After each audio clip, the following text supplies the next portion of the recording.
I would like to now also invite on stage Senior Director at Novo Siemens, that's Karsten Hjort. Thank you so much for being here with us. Do join us on one of the chairs. We're very happy to have you.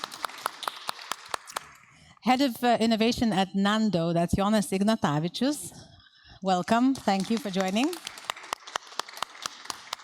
CFO and co-founder of Leaf Food, Nerijus Balunas, is right near him, and we'll probably join him on the stage right near your colleague as well.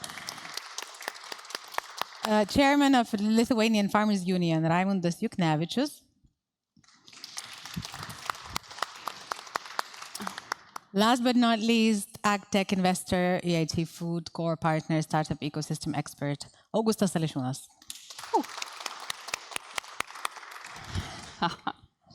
That will take some time. Thank you so much.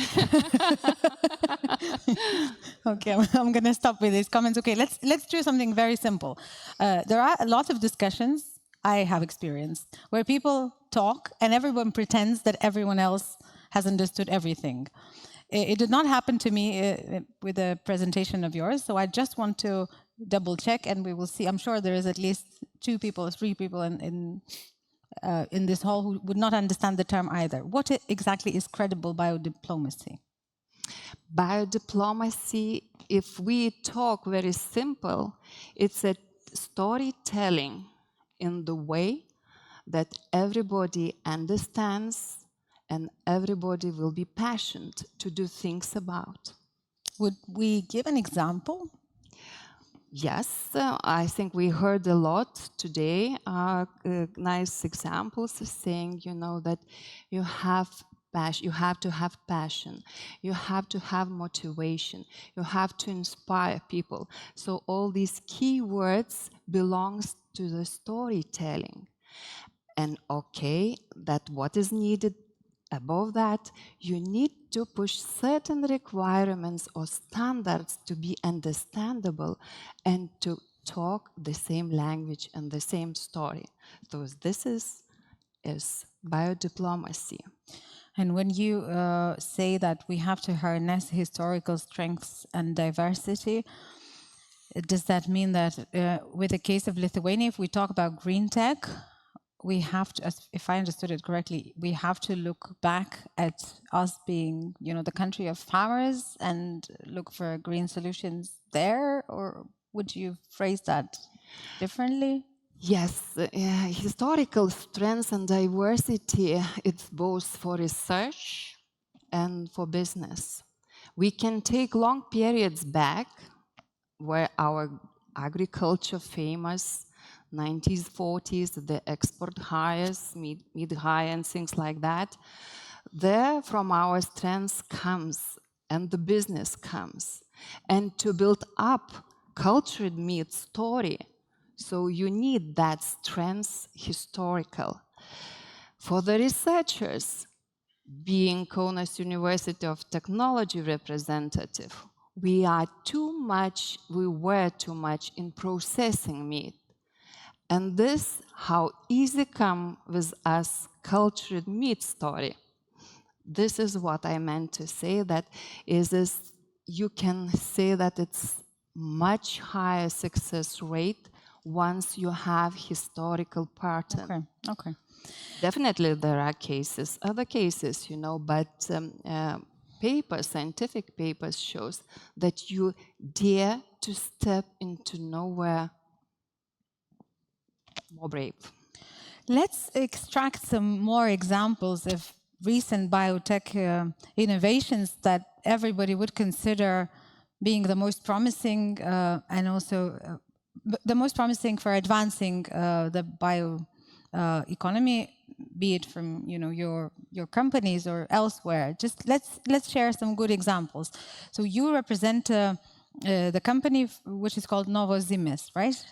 Well, actually, it's called Novo Nordisk today because we just merged with another Danish biotech company. Oh, but we were not updated enough. Sorry for this. Novozymes, yes, that's correct. And what do you do? Tell us. We do biosolutions. We do industrial biotechnology. Novozymes is a company that has worked with enzyme development, enzyme technology, enzyme production, We have enabled protein production at a very high level. We work with yeast for fuel purposes, and now with Christian Hansen joining, we also work with cultures for a number of different applications. What would you consider the most promising innovation then in the field of green tech? Well, if we start with the technology advancements that have happened over the last couple of years, then now we are in Vilnius, and it's impossible not to say CRISPR. So that is advancing industrial biotechnology immensely.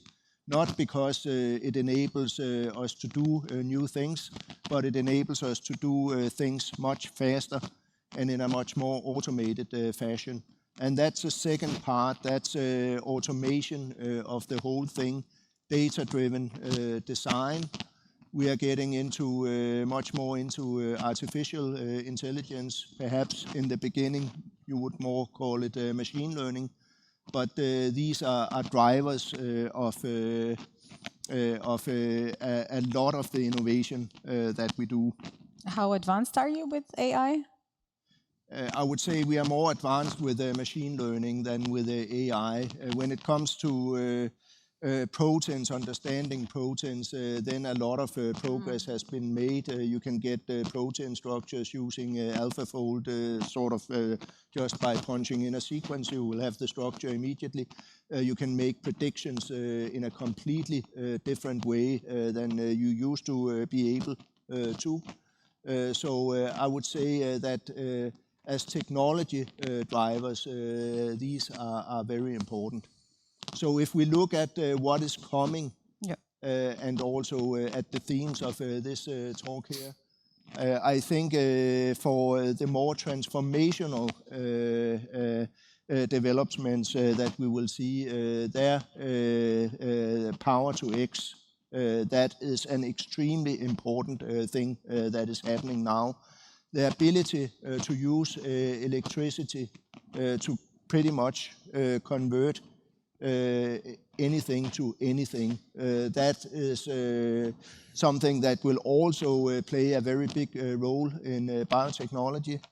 Our company is involved in a project now funded by the Bill and Melinda Gates Foundation and the Novo Nordisk Foundation on converting carbon dioxide into protein by first reducing carbon dioxide into acetic acid and then fermenting the acetic acid into protein.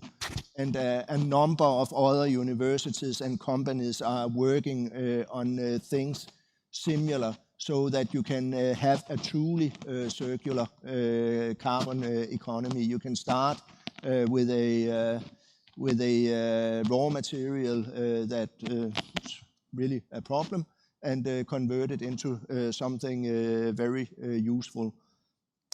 What it takes, that is extremely cheap energy and lots of it.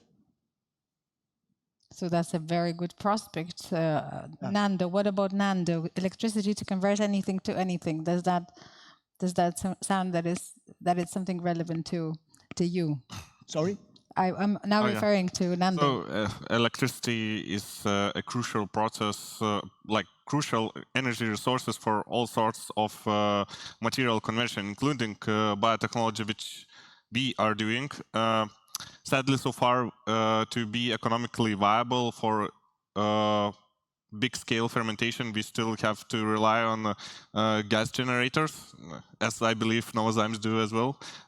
It's when you go up to like 1,000 liters and up, basically it's really difficult to work with electrical generators, and much more viable solution, at least for us, is gas generator. But it's still some form of electricity, and it's much more local-based, much more conversion from one materials to another's, comparing with something like chemical synthesis and fertilizers production or other plant protection products production. And as we are doing that in biotech way with active microbials, it's obviously much less carbon footprint. And additionally, microbials do a lot of impact to the soil itself by increasing carbon absorption, and Novozymes is actually going to the new partnership, as I know, into the similar direction with strains development and biotechnology involvement in their portfolio. So yeah, we are almost everybody looking to the same direction. And I would add also that the main tendency, is genetics. In genetics everywhere. Strain selection, strain identification, possibly gene editing with CRISPR technology, and NGT in European Union is now considered as much more favorable than it used to be with GMO. So we probably will not be lag behind so much in terms of innovations as we were with previous cycle with GMO comparing with USA. So genetics is everywhere and about everything. And then with genetics comes big data, artificial intelligence, and data modeling, which helps to go with new products and new iterations. So the next big trend, or the current big trend, genetics. For sure, for sure. Anything else? Second big trend is that fermentation as a technology is applied more and more. So today even we had the discussion with the Department of Health Science in West Lithuania, the head of the department from in West Lithuania, and we discussed that it's really difficult for Europeans now to compete with USA Inflation Reduction Act, which is not about inflation whatsoever, but they in USA and also in Canada are investing a lot into the fermentation as a facility, and it's kind of reminds me like it was with the roads. Roads were developed for car industry to really expand, when fibers were developed for internet to be expanded, and now like all types of biotech and fermentation facilities in USA, which is very, very much promoted, are created just to generate new ideas, because like globally 98% of all fermentation capacity is used, and there's the demand and new iteration products are coming much more faster than the capacity afterwards. So yeah, so trends are the capacity increasement and new technologies, new areas, and alongside in every single step, either we talk about plants or bacteria or food engineering, whatever, we basically looking to the gene editing and data-driven models. Would you just say a couple of words on what Nando does specifically? Maybe I want to emphasize one thing, that what I see as a trend, we as a still small and medium enterprise to be on the same level or being in front of multinationals who are investing a lot into this area as well, we have to get very different approach. While multinationals can get all this stuff like AI modeling, big data processing, genetic sequencing in really big quantities in-house. We are like developing all these technologies in-house and investing in that. We have Which to means that it's much more expensive, or what does that mean? No, I mean that they can do that, do this capital investment and do everything like in-house, basically, or acquire new startups. For companies like ours, we have to work on a bit different model and work with collaboration, basically. So, and it's a good thing that there are more and more specialized startups in the industry. One is maybe working with some genetic sequencing data and analysis. Another working with AI modeling of new candidates selection. Another was working with some editing and strains modeling or metabolite analysis or soil analysis, like all sorts of startups in very specific areas. And then we can do collaboration and combining the knowledge from different startups, use these most freshest technologies on developing our own products, without being so big in terms of potential capital investment. So this is the trend which really can be seen, and this collaboration is basically necessary for companies like ours to survive this competition from big multinationals. Nerius, what about Lee Food and collaboration? Well, first of all, we are doing vertical farming. So if someone still don't know what this means, it means we have big warehouse where we grow lettuce and herbs, basically. Yeah, 3 years ago I was economist, financial guy. But last year we opened the biggest in Europe vertical farm here in Vilnius in Lithuania. So that switch from financial side to vertical farm, it's because of collaboration, because everything started from one guy idea and it went through some process and ended up where we are now. So But would you mean someone in the financial sector that shared the idea and then other people joined them? Or would you tell us more about the process, how you went from finance and into vertical farming? So basically, I was part of a venture capital fund. And now you're growing lettuce. And now I'm growing lettuce. Yeah, nice switch. It's basically one. Let's say my ex-colleague came for looking for some money to his idea, and that's how let's say we met again and found some common points to do. But about the collaboration, if we are going to let's say a bit serious, we collaborate with Taiwanese company, which are one of the pioneer in the world of this vertical farm. So we don't wanna say again find out how to make a bicycle again and discover this from the step zero. We choose collaboration with partners who knows about technology itself.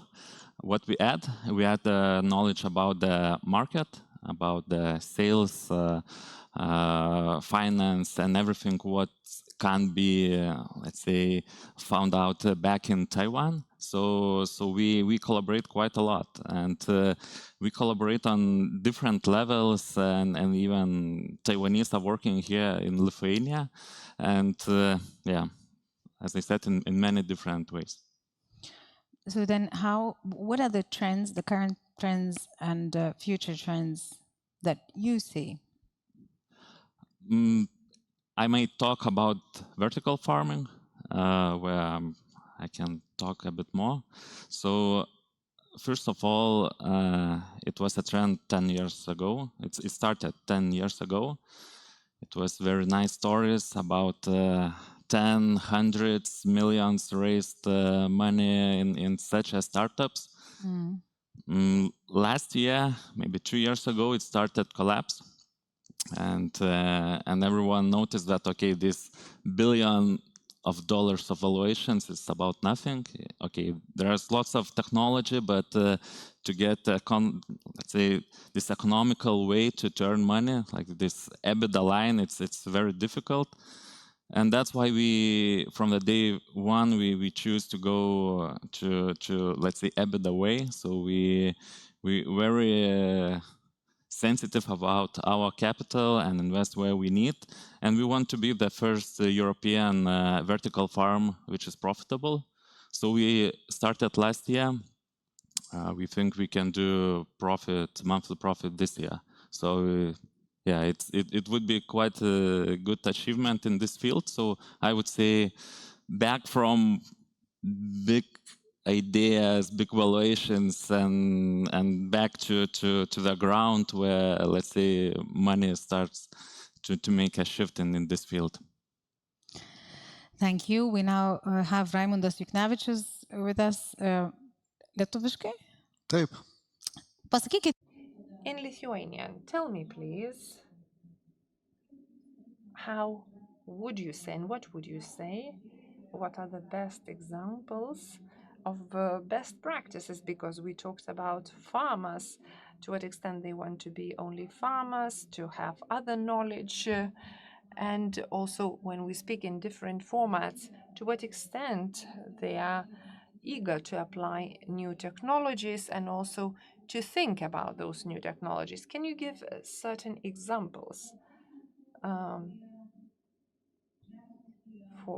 about on farmers that implemented and were driven by motivation in agriculture and are happy about that? Well, agriculture is 125,000 farmers. If we're to talk in statistical terms, I represent Farmers Association, and in this association, this community, the most progressive farms are the farms that can survive, self-sustain from farming. And the Farmers Union have progressive members that are eager to apply innovations and be one step ahead than their colleagues. They want to be leaders in their own field. Leaders meaning higher income, and this is very important for business. Well, if we're to talk about technologies in agriculture, agriculture has lots of branches, and each branch has its own biotechnologies that are most important to them. What comes to your mind? What is the pioneer of biotech? I work in the plant sector. For me, soil is the main resource, and the efficiency of soil, retaining the efficiency of soil is most important. So to have a balance of microorganisms, to reduce fertilizers is important. And what technologies help us to do that? Well, colleagues, I think, who produce products are the ones, and we're the ones that try out these products. Of course, we do want to have graded products that need to be experimented on, and we need to get assurance which products are most efficient in terms of nitrogen fixing. Also,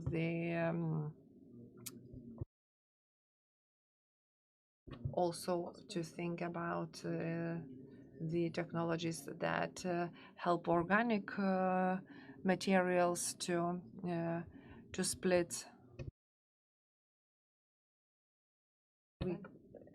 We experiment in our farms, but it's good that we have really good farmers, but we sometimes miss good initiatives. We do have the consulting companies, but what we lack is the proposals of ideas.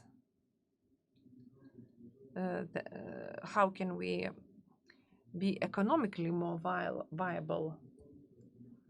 And how can we really select good products? So it's difficult to select the products, too many ideas. I think that, yes, the supply is so big, it's very difficult to find the ones that are most efficient.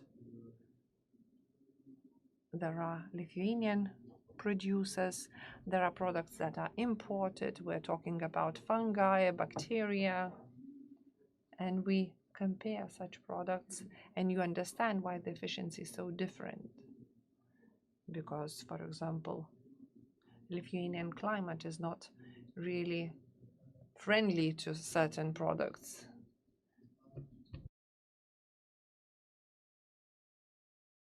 Yeah, sometimes we face extreme conditions, wetlands, and or we have dry spells.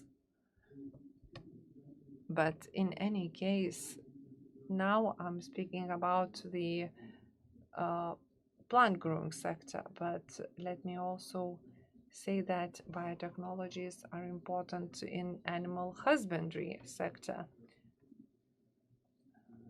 Animal husbandry, bovines, selection of bovines, of their breeds, for them to be more productive and to emit methane as little as possible. Also, the manure has an unpleasant smell. And we also have products that reduce this smell and help to retain good properties in this product, which is a byproduct. And it becomes a fertilizer. It does not. Then the nitrogen does not evaporate. So agriculture is also a source of raw materials for bio industry.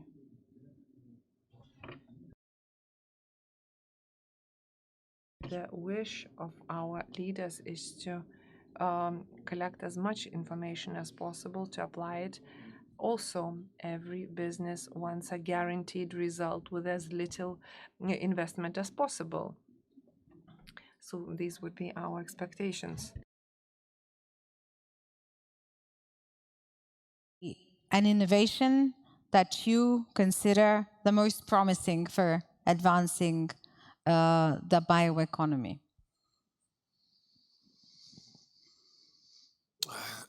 First, you're making jokes on my leg, then you're making difficult questions to me, yeah? Okay, I can ask something that will be simpler. Because you're an investor and you're talking to startups a lot, what are the trends that you see in basically that will help the bioeconomy? Are young people willing to go into this area, or do they find it too regulatory, too many rules, as someone said in the previous panel? I will answer this part, and then I will make a remark about what Nerijus was mentioning about the EBITDA, not the valuation, because I like the comment. It's very rare when I hear those things, but you are from VC, so you understand how to do it. So answering the first part is that I wouldn't say that I see some specific directions which will break through. If I would say that, and then after 2 years it will fail, everyone would say that I'm a scammer or whatever. Yeah. So not exactly that. In what I believe that in the biotech, when I was talking and in the first panels, people were saying that the biotech, it's not a sector, right? It's a cross-sectorial thing. So what I believe is that the technologies has to be done in cross-science discipline way. And to combine the chemists, the agronomists, the mathematicians, the physicists, and when you're combining different disciplines, then the magic happens. So this is what I believe. And when I'm looking at the startups and do you see any of that cross-science collaboration startups that would have already discussed with many people from different areas before they come to pitch their ideas? There are many, I mean, and I think that when the folks will come from other hall and we'll hear the winner, so that will be the answer. But I don't want to pin and point, one, and especially where we put some money. But then what I feel now is that,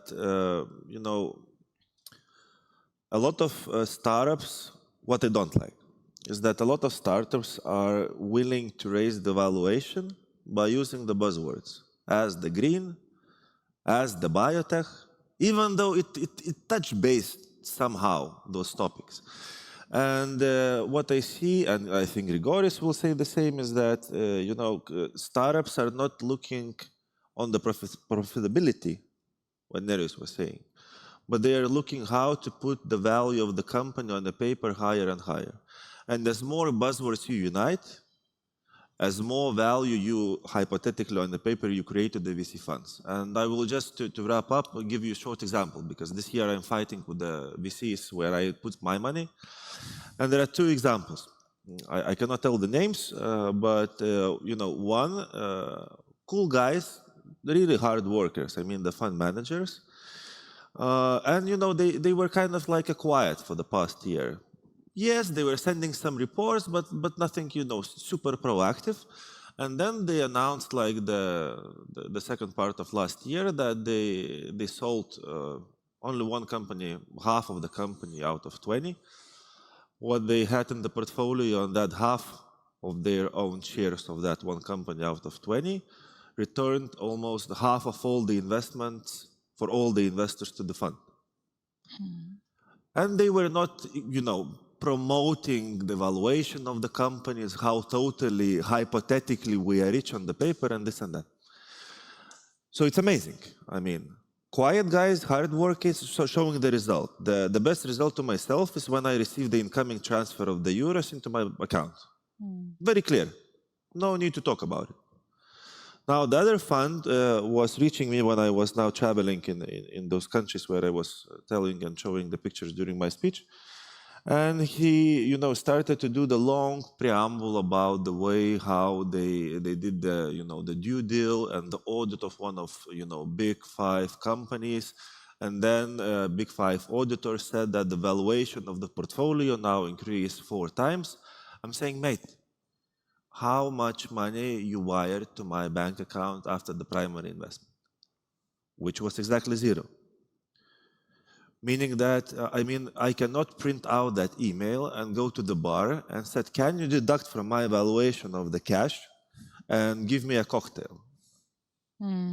Cash in the account is cash in the account. It's very simple. As Grigorius was saying, all the investors are looking to invest money and to get the profit.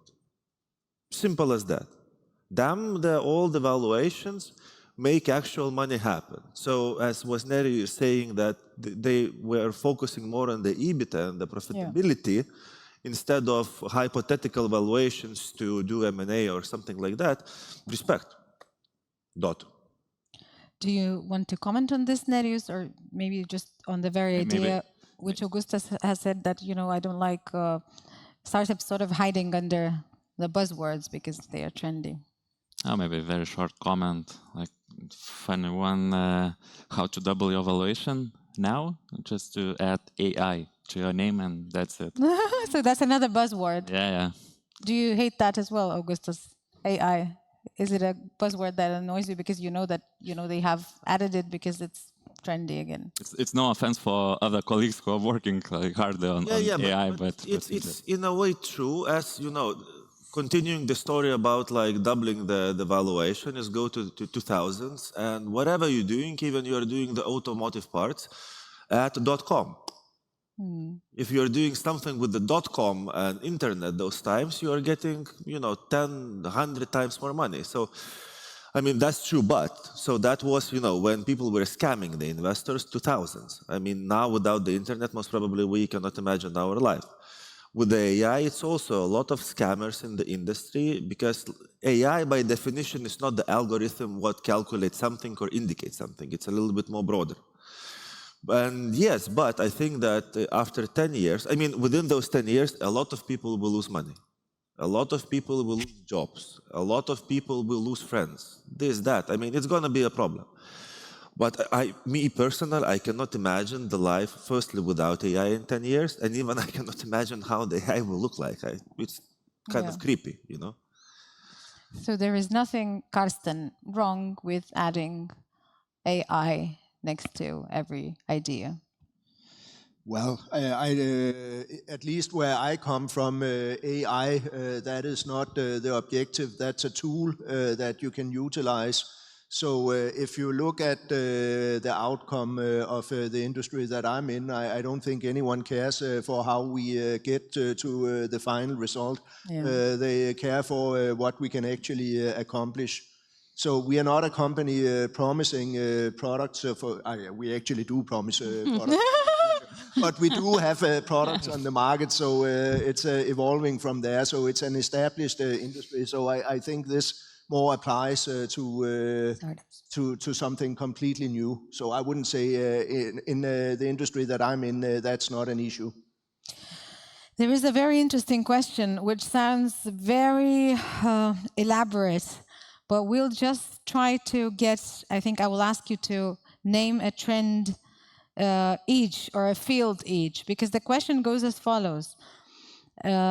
Many speakers today have called for digitalization of farming. Please tell us top 3 or top 5, I would say top 1 is enough, areas or processes which should be digitalized first. Jonas. So I would go maybe with towards a bit where we are working, and it would be Sol Biota genetic analysis. Why so? Because we are, I believe, in agriculture, we are in precision farming 1.0, like we do the scanning of fields, main NPKs analysis, and when we can use precisely main mineral fertilizers.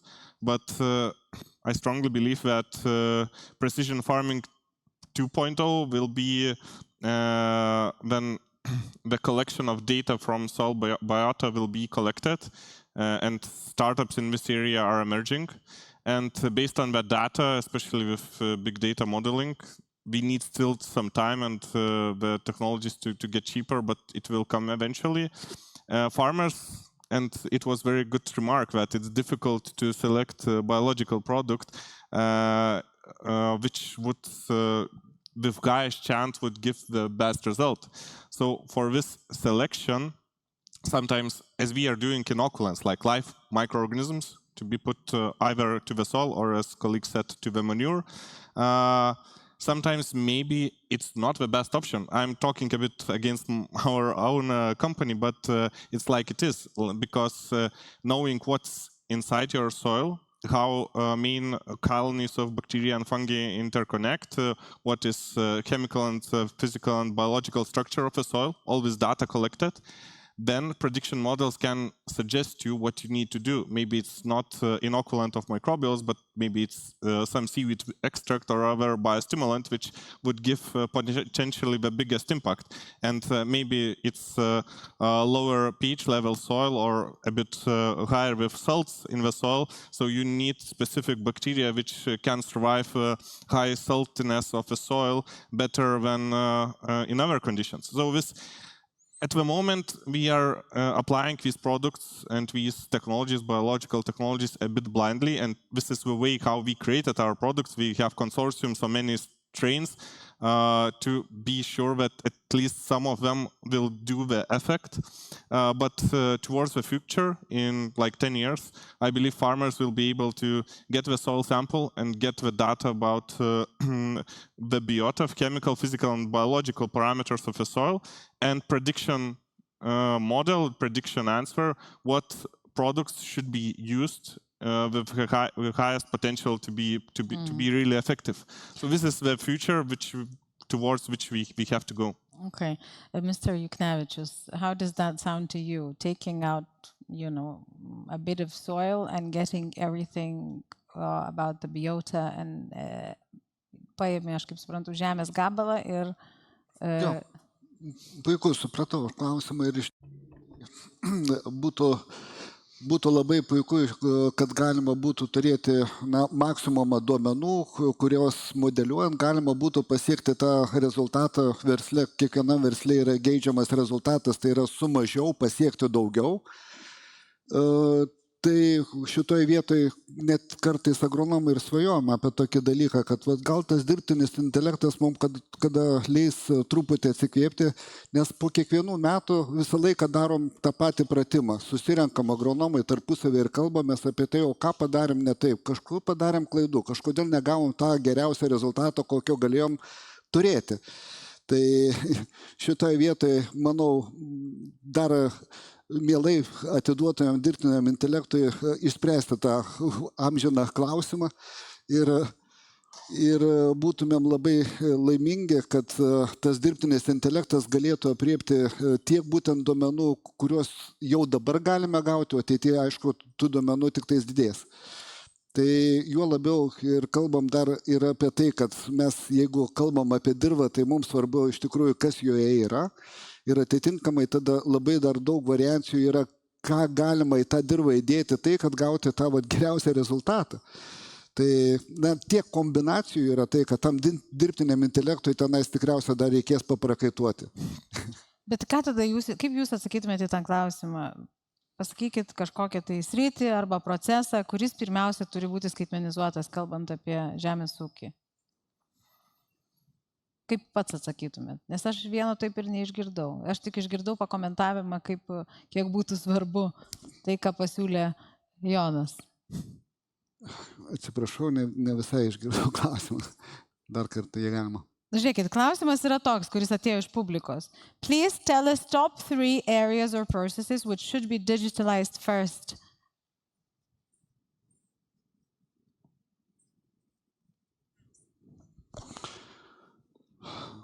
Kurios pirmiausiai turėtų skaitmenizuotis. Lietuvos žemės ūkis. Well, in Lithuania, 70% of agriculture is covered by planting sector. So first of all, maybe we should digitalize planting sector.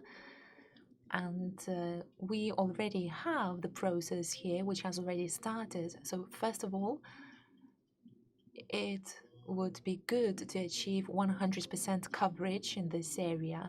As colleagues said, understanding the composition of soil, then applying fertilization there, and I believe that that would achieve great results by applying digitalization here. Our Farmers Union also had request for the politicians that digitalization in this area could be supported first. I believe that fertilization and its optimization by digitalization would yield biggest effect. Another area would be animal husbandry. I'm here not a great expert, but I believe that they face similar problems. So it should be looked at those areas that have that would have greatest economic potential. So I would not elaborate here. There is a specific question that someone is asking you. Did you want to comment on the top digitalization trends in farming? Or do you want to... Okay, Karsten, you represent a global innovative company. Yes. What advice would you give to smaller innovators and Lithuania as a country to advance bioeconomy? That's a very good question, I think. Thank you. Yes, I think what I experience when I talk to startup companies, SMEs, that is that they're usually, or many of them, they are very good at early innovation. They are very good at coming up with products. What they cannot do, that is to bring the products to the market. So this whole chain from having a product to actually being able to produce it, to scale it up, to have it in a system where you can actually produce it, meeting a price that is compatible with the market or appeals to the market. That seems to fail, and we actually do have in our company, and I know many similar companies similar to us, they pick up a lot of these projects from small companies simply because they have the inability to scale up. So I think what is important, that is biomanufacturing capabilities, scale-up capabilities, to have an environment of companies that can actually do that.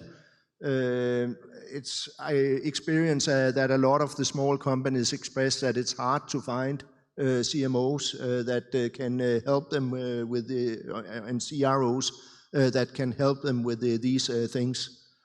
Once they get to that level, at least if you are in the food industry or in the feed industry, then what I experience is that many European companies that want their products on the European market, they start thinking about the regulatory aspects and product authorization very late. And you actually have, with the system that we have in the EU today, you have to think about that from day one. We now have the transparency regulation, meaning that all of the experiments that you need to demonstrate safety of your product, that has to be reported from the very early days. So what I very often experience is that small companies did not do that. So they will have to repeat a lot of the things that they did very early on simply to live up to these requirements, and they simply don't have the capital to do that. So that's and combining that with that the time for actually getting an authorization is very long in the EU. That is a killer.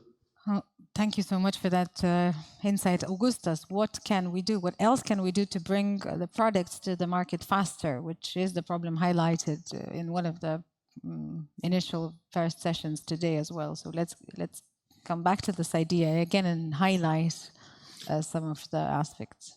I think first thing what has to be done is to make the products, because in the startup ecosystem it's 10 times more usable work, the prototyping, than making the product. Because when you're doing the prototype, you know, in your office, at home, in the basement or the garage, as it was used when Microsoft was starting, you know, most probably it's going to work, or even in the laboratory if it's more deep science stuff. But when you want to test it in actual environment, in real life, it fails. And when someone said statistic that 80% of startups are failing, so 95% of prototypes are failing. So this is one thing, and people want, and I know that it's easier as the founder of the, I mean, almost 20 years back, I also was founder of the company, and I was trying to fool myself because it's easier. And nowadays it's the same. I mean, for people, because when they find the company, they really believe in it, right? And they want to make up some kind of milestone which is reachable. Mm. So to make MVP or a prototype, it's way more reachable than to set up a goal for yourself that you will bring the product to the market. I mean, prototyping is one of the milestones or in the pipeline of building the product, of course.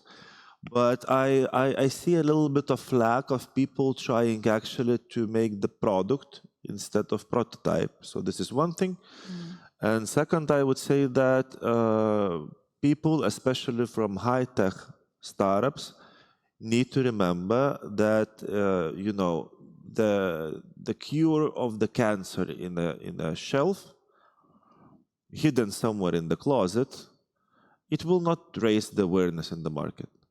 I mean, you need to go to sell, to be ashamed many, many times, to be refused and rejected 1,000 times. And you need to go through it. I mean, then, of course, depends. It might be not the founder, it might be one of the core team. Mm. But without the sales, you cannot bring the product to the market. Thank you. So make products, not prototypes. Don't be afraid to be ashamed. What else, Jonas? I just want to elaborate on what was said. And when at Nando we are asked, and we have together with the board and CEO always the same answer: what is most important for your company? Like how do you manage your company? What's the most important for you? So we always say we have only two important things: R&D and sales. All the rest, marketing, human resources, finances, they simply exist to support R&D and sales. That's it. Simple as that. If the question which raised for finances or marketing or any other department or even production or like real everyday production is what we should do or not to do, the question is if their action helps either in R&D or sales.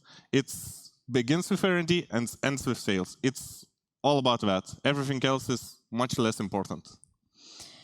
What barriers does the biotech industry face, and why is the bio revolution not happening faster? And that's a question to everybody. Would you have any idea? I can start with. That depends. To my mind, first of all, is knowledge. Second thing is motivation. And it depends if you are alone or if you are in a team. And it depends if you have historical data or you are fresh one. So it's in different situations we have different barriers to overcome. And when people come to our university, we tell them stories. Again, I'm back to the story, because you see certain barriers that comes to the client or to the startup or to the human being. And from this point, you can tell them together the barriers that he would face. And if he faced the barriers, we need to show the road or pathway how to fasten those processes to reach up circular bioeconomy goals. So that depends, barriers, but I think lack of knowledge and lack of motivation, and started thinking from yourself, where I am, what I'm doing to fasten things, and then coming to the company and even more. Karsten, why is the bio-revolution not happening faster? I think there are several reasons. If you look at Europe isolated, then the regulatory system that I talked about, that is definitely slowing things down. The other, perhaps even more important global driver, that is that the non-sustainable technologies that we are competing against, they are dirt cheap. Oil is dirt cheap.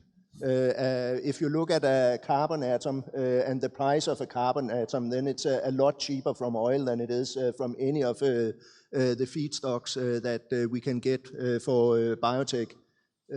Then there's also something about conservatism. Consumers, citizens, they are reluctant to accept many of the solutions that we can provide.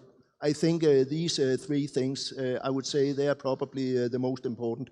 You have mentioned the society, and I want to pick up on that. Before I do that, I just want to make sure and double check whether that you coming back means we have the winner already. Okay, so a couple of more minutes and we'll award someone. There's a question from the audience, actually. Which brings us back to bringing a product to the market, which is difficult. They say staying in the market shelf is even more difficult. What role, what power does the society have, and how can we include them in the process, make the society aware of these new products and impact on a global scale? That's, again, an important question, and maybe, Jonas, you want to touch upon this one, to answer this one, or Nerijus. You can start. Maybe I will go shortly, Nerijus will expand. So society, it depends in which location we are talking about. I have difficult to say anything more about regulation environment, what is not said yet. And we, as Europeans, have to really critically look to how much regulation we put on ourselves. And I will give just a couple of examples. For example, new trend worldwide is drone spraying and drone sprayings are for agriculture allows to use much less water, to do it much more precisely, much more effectively. Everybody involved use that. In Europe, it's practically illegal to use crop protection products with drones. It goes completely against Green Deal ideas, but it's simply illegal. It is as it is. And for example, one more case from our work. We do microbials, which we put spores on mineral fertilizer granules, on top of them or inside of them. And we get enormously good results. All the trials are really good. Basically, to promote it fully transparently, it's in Europe also illegal due to the regulation. The only way how we do that, we declare microbes as impurities in the fertilizer. So it's cross-cornering and all this stuff, which is so nonsense when you think about potential, what it does for farming, how much more effective it does the farming. But in every corner you face regulatory barriers and to understand that you do almost everything illegally. So this is the Europe, how we're working. Amen. Nerijus, would you agree? Regulatory barriers or the societal barriers? What is it that stops us from? I wanted to say something about regulatory, but I would avoid this word. It was mentioned so many times. So yeah, but I would say what we can do, let's say, despite all this regulatory, it's educate. So just educate the market about your product, about what you're doing, and show that it's nothing, I don't know, dangerous, unhealthy, or something else. But what do you mean by educating the market? Promoting your product, basically. It could be like this said, but for example, we are growing in different way. So what we are doing, we are not saying that, oh, regulator can't, they are not allowing us to put, let's say, organic label, yeah, because we are not growing in soil, but in the water. But okay, we, all of us, facing the same stuff in Europe, but we educate, we invite children, we invite partners to show how we grow, what we are doing, why we differentiate, why we are not using pesticides, why we are, let's say, on the market shelves like in 1 or 2 days, why makes us different from others. So yeah, it could be mentioned as advertising, as sales, but we call it education. That's a very poetic way to put it. Augustas, one final comment. What do we have to do for the bioevolution to start happening faster? I don't know. I can tell you why it's not happening. Yeah, but I mean, that would be the core of it. I wouldn't be here and I would be billionaire already, but so there is no holy grail. But I would say that it cannot happen faster than it's happening now because of the greed. Because of the greed of the capital. And you know, when people essentially, the greed of people. Who owes the capital? Yeah. This is what I want to say. Because you know, when we are talking about the investments, it's way easier and faster to return the investments on super scalable things. Apps, marketplaces, this, that, what you can scale up from Lithuania to Shanghai now, you know? When we are talking about the biotech and the real products with the real manufacturing, it's not scalable that fast. Yes, maybe you can scale by selling the IP, selling technology, but still the adoption, different markets, this, that, construction. I mean, it takes time. And then for the investors, they have to be strategic and they have to have the attitude on the long run. Then we are going and narrowing our bottleneck to about 10% of the capital. Plus, not all of them are going and like the biotech, you know? So that's the main problem. I mean, long run, it's going to be breakthrough for sure.